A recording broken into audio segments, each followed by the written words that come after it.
All right, what's going on, everyone? I hope everybody's having a great weekend so far. What I want to do in this video is a slightly different style than what you're probably used to. Get in front of the camera and kind of chat with you guys about some of the things that I've been thinking about recently, especially since publishing my last video on body recomposition, which I feel like created a little bit of confusion, or maybe just promoted the confusion that was already there a little bit further, which wasn't my intention, but I feel like since then, I've actually thought about some of the cases I put forward a little bit more. So that's what I'm going to do here. First things first, though, I want to let you guys all know about the Black Friday sales that are going on. JeffNippard.com. All my training programs are going to be 30 to 50% off all weekend. PEScience.com. You can save 35% using discount Jeff. And that includes the new Kiwi Lime Prolific and High Volume pre-workouts. So if you haven't checked out my new signature flavor, now might be the time to do so. For Rise.ca, all of my training apparel and training gear, you can get there. It's up to 70% discounts on some items. And then also the Mass Research Review. So I use Mass all the time to get information for videos on this channel. And you can subscribe to that for 21 bucks a month versus the usual 29, which is actually a really good deal. And this is just the best thing out. You not only get a new issue every month, you also get access to all the backlogged issues. And they now do these in audio form as well. So if you're on the go or you don't really want to read or look at your phone or what have you, then you can just listen to them, which is actually great as well. So you guys can check all that out in the description box below. But what I want to do in this video is kind of recap the last video that I put out, where I posed the question to you guys of whether or not it's possible to build muscle in a caloric deficit, and then the opposite of that, to lose fat in a caloric surplus. And I actually want to quickly go through the poll results for that here. So I'm going to put this up here on the screen. Yeah, if we look at the video over here, we can bring up the poll results. So in the video, you guys will remember, I posed the question. It was kind of a thought experiment as opposed to a real scenario. But I used my friend Pat as the example, and I said, he's been training for about 5 years, pretty intelligent, dedicated training, but he's never done any direct forearm training. And he's about to begin a 12-week cut where he's actually going to begin doing 20 sets per week for his forearms. Will he gain forearm muscle while cutting? And I was super impressed to see that only 9% of you got the question wrong. Now, it may not actually be wrong. I'll talk about that in a minute. But yeah, 90% of you said yes, which I would agree with, under normal circumstances. And what I found super interesting was that over on my Instagram, the numbers were actually quite a lot different. So I didn't pose the same thought experiment scenario. I just kind of asked the question straight up. So I was like, do you think it's possible to build muscle in a caloric deficit? And I'm just gonna get the numbers out here. So for that question on Instagram, 24% of people said no, so it's not possible to build muscle in a caloric deficit. The opposite question, so is it possible to lose fat in a caloric surplus? 40% of people actually got that question wrong. They said it's not possible. And I'm going to talk about the rightness and wrongness of those answers in a minute, because I think there is room for some gray area there. But for the first question, that's almost 5,000 people who answered the question wrong, and then almost 8,000 people who answered the surplus question wrong, or at least who said no. So I found that kind of interesting that people on YouTube answered the question more correctly than on Instagram. But I think that could be due to the fact that people on YouTube tend to watch my YouTube videos, whereas on Instagram I kind of have a different audience over there who don't necessarily watch all my videos, so they may not have seen when I've kind of covered this in the past or what have you. And then also I feel like I was actually even more surprised because on YouTube I actually kind of rigged the thought experiment to kind of try to trick you guys a little bit. So I said, like, I reiterated a couple times, he definitely will be losing net body mass, and he definitely won't be eating enough calories to maintain his weight, or however it was that I phrased it. But you guys still didn't fall for it. You still said that, yes, he'll be able to build muscle, which I will say I was impressed with. I was really pleasantly surprised to see that. But anyway, I kind of want to dig into the case a little bit further, because if you'll remember at the end of the video, I kind of altered the example a little bit, where I said, now he has been training his forearms directly for the last 5 years. So now at this point, will he still add forearm size while in a deficit, or will he now at best maintain? And these results were interesting to me as well. Now at this point, they kind of flipped. So because he had been training his forearms leading into the cut, now 71% of people think that he'll at best maintain that muscle that he's already built because he's in a caloric deficit, while 28% of people said that they think he'll continue to add size throughout his cut. Now, I tend to agree with the majority again here. I think that he would be lucky, if anything, to maintain. When we look at case studies in natural bodybuilders, when they get very lean, almost without exception, they're losing lean mass. Now, lean mass isn't necessarily the same as muscle mass, so it could be some water loss and so on and so forth. But I think that even with that granted, it's still likely the case that people do lose muscle when they get to very low levels of body fat percentage. So this was a 12-week cut. I guess it would depend on just how lean he was getting, whether he would lose muscle or maintain. But yeah, if you look at the case studies on this, you'll see that oftentimes they do in fact lose muscle. So I'm just going to pull one up here. We've got this 2014 study by Kistler and colleagues, and Peter Fitchen was a contributor on this paper. And I remember back in 2015, he did a follow-up summary of all the natural bodybuilding contest prep case studies that we have. I think at the time there was 3 or 4, and he kind of summarized what they each found. And what he basically concluded with regard to lean mass was that how much lean mass you retain depends on how fast you diet. So if we look at the results here of the 3 studies, you'll see that they lost 21%, 32%, and 43% of their weight as lean mass, respectively. So in this Robinson et al. Study, 43% of the weight loss was from lean mass, which is quite a lot.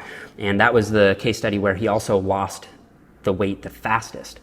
So in this piece, Fitchen kind of made the case that from a muscle preservation perspective, it makes sense to lose weight a little bit more slowly. And I think that this was kind of what spurred on the trend of people doing longer preps. Personally, I'm not sure how much weight we want to put into this. I feel like there's a lot of other factors to do with how much cardio you're doing, how well structured your training is, your actual macronutrient breakdown, and so on and so forth. But still, I think it's worth mentioning that across these 3 studies, you do see that trend that slower weight loss tends to preserve muscle a bit better. So in our example, where am I here? So in our example with training the forearms, you could say maybe he'll maintain, maybe he'll lose a little bit. It might depend on just how fast he's cutting.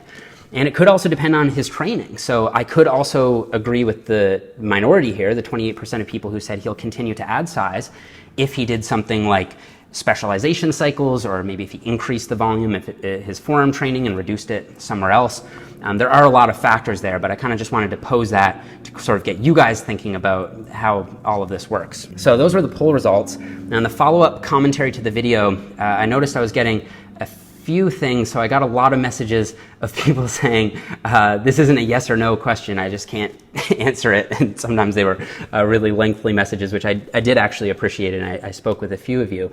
And I would agree, like if this was a test scenario where I was giving a test, this would be a long answer question, not a multiple choice question.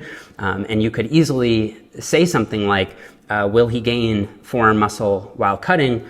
Well, perhaps no, because perhaps he has done a ton of deadlifts and a lot of farmer's walks throughout his 5 years of training. So even that general compound work would carry over enough to his forearms that even if he starts doing isolation work, that's probably not going to be enough, especially in that caloric deficit where the hormonal milieu is less anabolic and so forth. So that could be a case to say, yeah, maybe he wouldn't build muscle while cutting.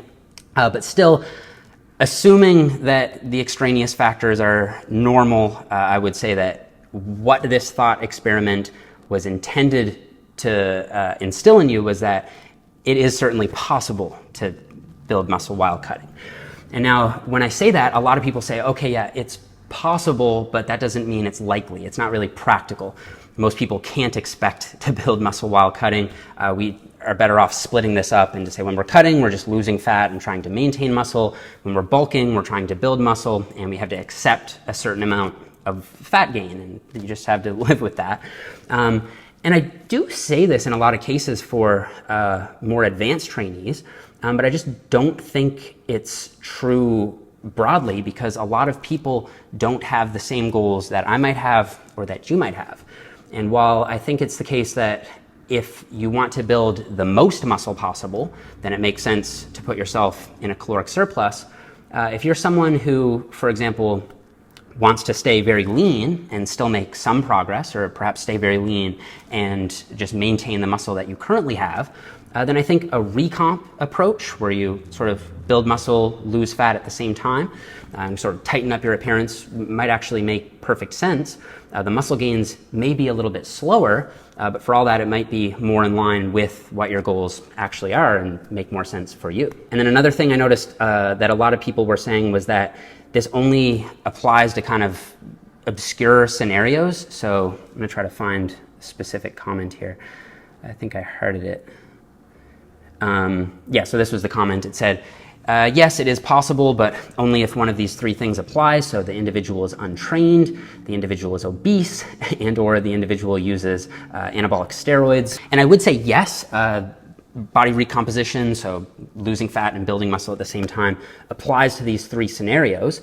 And if we pick them apart, we can kind of figure out why. If you're untrained, then you can build a lot of muscle very quickly, which, as I explained in the original video, kind of changes the nature of the equation a little bit. And I'm going to talk about that in a little bit when I bring up an article from Helms. But I think that the underlying commonality in all these, in many of these scenarios, is that if you're able to build a lot of muscle very quickly, because muscle has such a lower energy density than fat, it can skew the energy out side of the equation and allow the calories in, calories out math to not always work out perfectly. So if you can build a lot of muscle very quickly, chances are you can achieve this body recomposition. So if you're totally untrained, you can obviously build a lot of muscle very quickly. We know that from research and firsthand experience. When you first started lifting, that's when you make the most gains. Now, if you're obese, it's a little bit different, because in this case, it's not necessarily that you're able to build a lot of muscle very quickly, but that you're able to lose a lot of fat. And so that fat can kind of serve as an energy source when there's not a lot of calories coming in through the diet.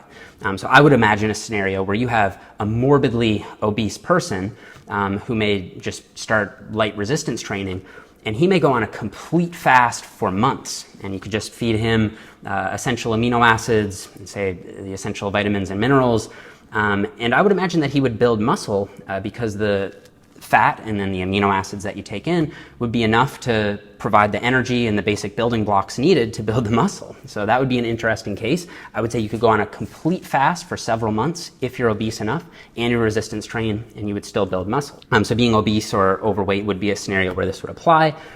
Just how overweight you need to be isn't really clear. I'm not aware of any data on that. So would cutting from 20% body fat to 10% body fat, would you be able to build muscle in that case, because the fat can serve as an energy source to fuel the muscle building process?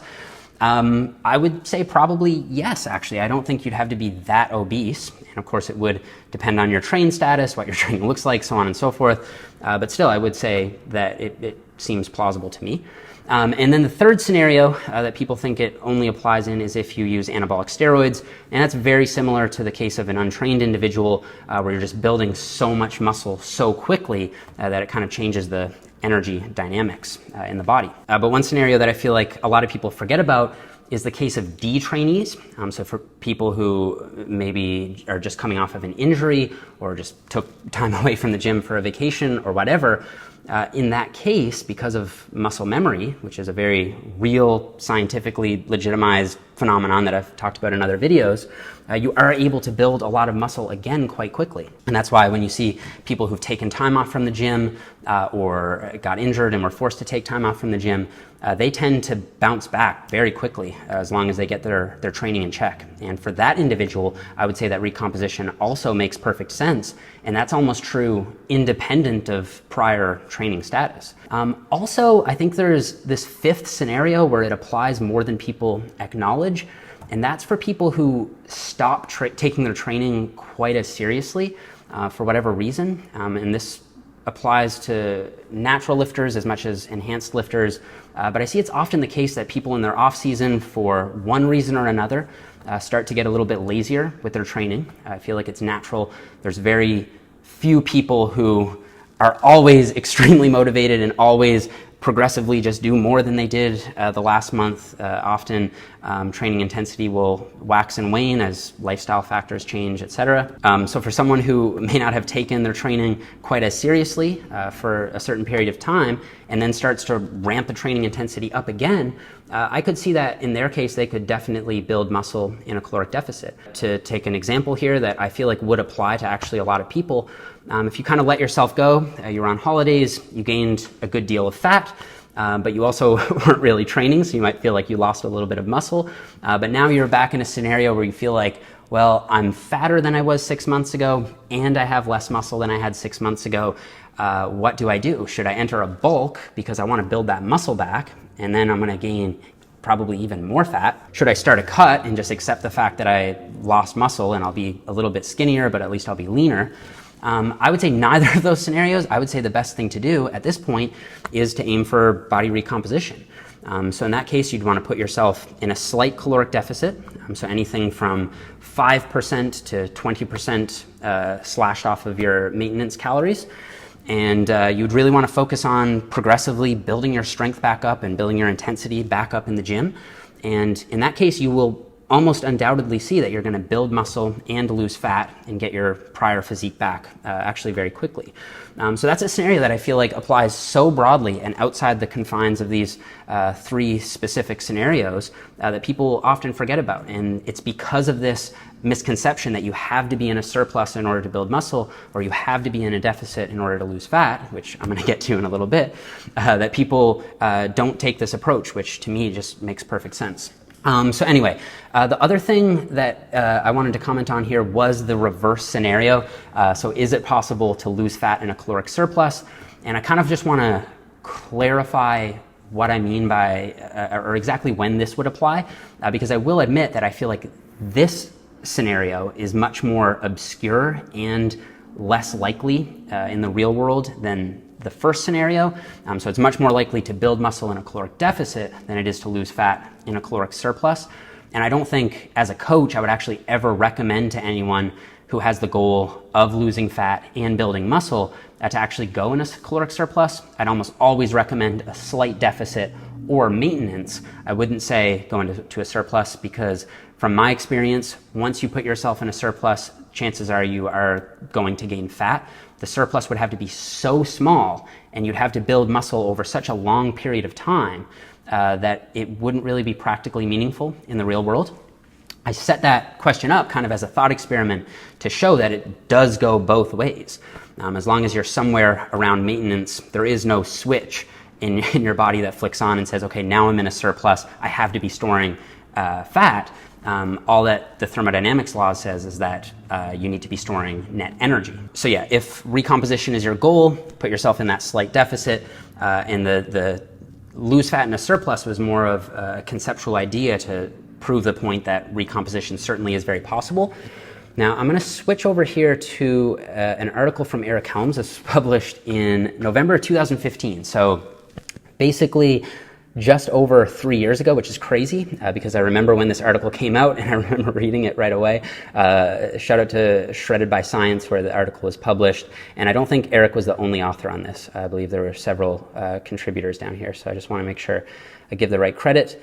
So I think Lawrence Judd wrote this, and then there were other contributors down here and the list of references. But in any case, this actually explains the whole concept that I explained in the last video quite well, especially from a practical perspective. And they give another example here right from the outset of a woman who, she signed up for a personal trainer. She wanted to lose weight, look a little more fit, look a little more toned, or whatever her goal was. And she noticed after 12 weeks, her pants were fitting better. She had dropped down a size. She's feeling more confident. Her friends were giving her all kinds of compliments. She looked better, so on and so forth. But then she stepped on the scale. I don't know why she wasn't weighing in between, but she stepped on the scale and she hadn't actually lost any weight. And that was a little bit discouraging to her because she thought that in order to lose fat, she'd have to lose weight. And this was just a circumstance of that kind of beginner newbie phenomenon where she had been building muscle while losing fat, and so she had just kind of redesigned her body in a way. And so, you know, if you're not aware of the fact that this is possible, it might be discouraging for beginners to not be seeing the numbers go down on the scale. So try not to stress that too much at the beginning of a diet, kind of as a beginner. But still, a lot of people will often use this as an excuse to not be on track with their weight loss goals. And it's usually not the case that you're building so much muscle that you can just offset the fat loss altogether and see weight maintenance. That can be a cop-out for some people, so be aware of that. But if you do see significant visual changes and measurement changes and so on, it could very well be the case that recomposition is in fact the reality for you. The other thing I wanted to mention in this video, so they go through the thermodynamics systems here and how the human body is a thermodynamic system, despite the fact that we have different ways of storing that energy, which makes it a little bit more complex. But still, it still does hold, and they cite dozens of metabolic ward studies showing that energy surpluses and deficits do reliably lead to weight loss and weight gain. Another thing I want to clear up is that I'm not saying that energy surpluses and deficits don't apply to human systems. They certainly do. We just need to think about this on a net scale and not a tissue scale. So you can't just zoom in on the muscle and say you'll necessarily not be building muscle in a caloric deficit because these tissues have different energy densities. But still, as a whole and in general, the metabolic ward studies do show that if you're in an energy surplus, you gain weight. If you're in an energy deficit, you lose weight. It's just that where that weight is being stored or lost can be different depending on training. And I think that training and building muscle really is the X factor here. It's what makes this more complicated because there is such a disparity between the energy density of fat and the energy density of muscle. So they talk about a few assumptions here that people make that are wrong. The first is the homogeneity of the human system. And this is basically what I just said, that different tissues have different metabolizable energies. Now, this was something that came up quite a lot in the comments of that video. So people were asking where the 9,400 calorie figure came for fat. So we've all probably heard the 3,500 calorie rule. So to lose 1 pound of body weight, you need to create a 3,500 calorie deficit. And there's actually a really good article here by Lyle McDonald called the 3,500 calorie rule, which explains why, as a rough ballpark figure, that can actually work for most people. But when you put training into the equation, it can kind of change things a little bit. And of course, it doesn't account for water weight changes at all because water doesn't carry any energy value. This is a really good article, and I'd recommend reading it through and seeing how he kind of modifies that equation. But then the 9,400 calorie figure that I cited comes from this study by Hall in 2008. And as you can see here, he basically figured out exactly the required energy deficit per unit of weight loss and kind of put this 3,500 calorie figure to the test. And it's actually a bit complicated, so I'm not going to go into the detail here. It's beyond the scope of this video. But still, in the end, he ended up coming out with that figure of 9,400 calories per kilogram of fat mass. Still, that's based off of averages, and other research shows that it does depend on your body composition. So as you lose fat and build muscle, these values actually change because the hydration status changes and the energy density changes based on how much of it you have. But still, as a rough figure, I feel like this was good. And the purpose of the calculations was just to prove the broader point that both of these scenarios are possible, not to be actual specific scenarios that are happening in the real world. So it was just kind of a conceptual thing.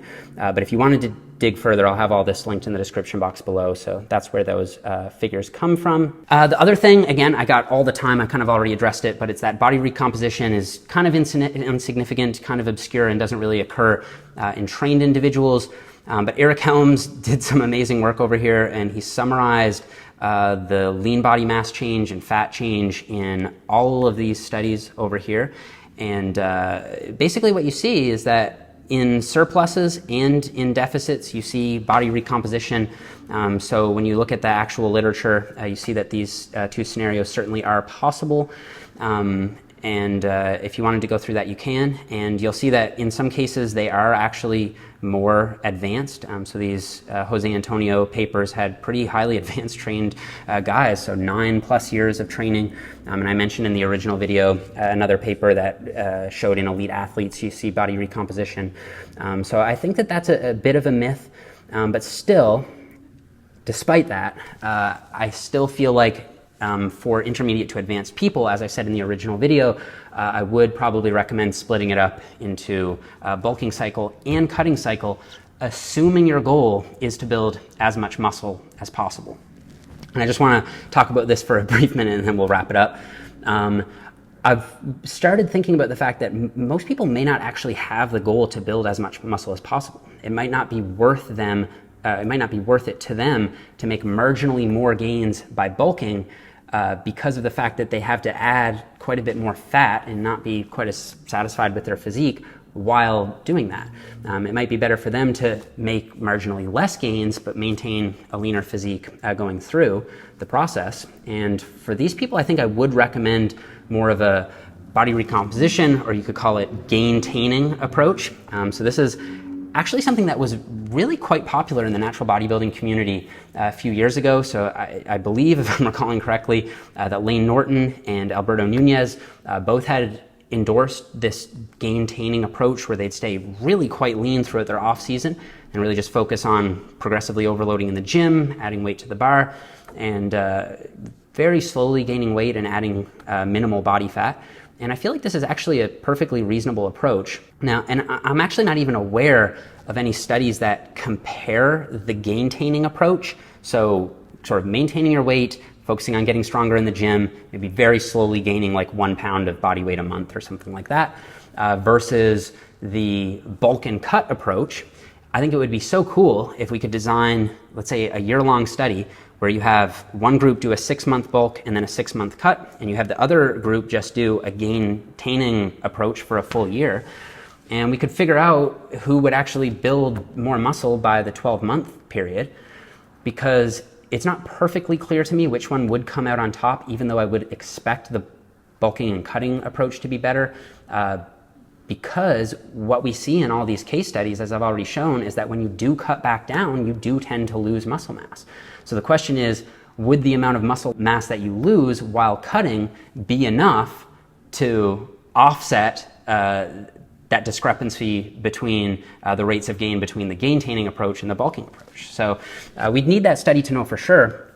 But if I were to hypothesize, I would say that because bulking allows you to have a more anabolic milieu, so probably have slightly more testosterone, you have more anabolic signaling in the muscle in general, and generally being heavier allows you to lift more weight. So that means more volume, more tension on the muscle, probably more muscle growth as a result.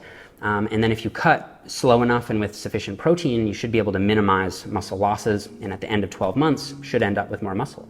But still, with the gaintaining approach, it's been shown to be very effective in numerous people, and it allows you to maintain more of a leaner look year-round, which might be more optimal. So anyway, that's something I think I might follow up on in a future video, probably do a more truncated version, a little bit more organized.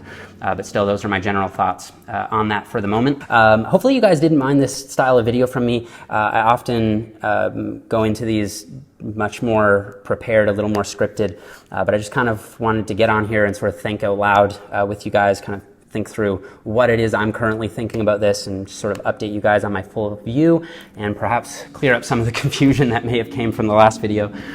So anyway, if you guys are in the market for it, don't forget to check out that Black Friday sale. I'll have all that linked in the description box below. Get yourself some kiwi lime pre-workout if you'd like to check that out. The feedback on that has been amazing.